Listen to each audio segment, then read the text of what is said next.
L'out-out secondo me lo faremo come ultima ratio, cioè alla fine di un percorso, nessuno vuole mandare da subito via domani mattina chi non si è vaccinato. Secondo me ci sono ancora margini, di manovra per così fare opera di sensibilizzazione. Una campagna di informazione e sensibilizzazione tra i dipendenti all'interno delle aziende per convincerli a vaccinarsi contro il Covid. Questa è l'azione di Confindustria che in modo pragmatico analizza la situazione. C'è una ripresa molto buona, ci sono molte aziende che hanno bisogno di nuovi lavoratori ed è sempre più difficile dalle nostre parti trovare nuovi lavoratori. Mica ci possiamo permettere oggi di lasciare a casa, e di chiudere delle linee di produzione perché, non sono vaccinati. L'argomento che sembrerebbe semplice e banale invece ha dei risvolti molto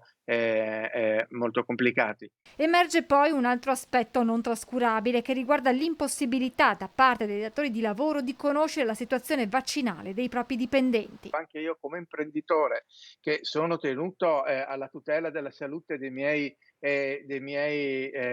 lavoratori, non posso sapere nella mia azienda chi si è vaccinato o chi non si è vaccinato. Quindi, lei capisca come è difficile anche per noi, gestire il problema. Con una diffusa campagna di sensibilizzazione e con l'entrata in vigore del Green Pass, che su questo fronte sta già dando i primi risultati, secondo Carraro, settimana dopo settimana crescerà il numero di persone immunizzate. A settembre, cosa succederà? Vediamo che ci sono ancora, tanti non vaccinati, vedremo che si ricorrerà di nuovo alle chiusure e allora mi sembra che a quel punto magari, l'obbligo del Green Pass sarà, così ancora più importante.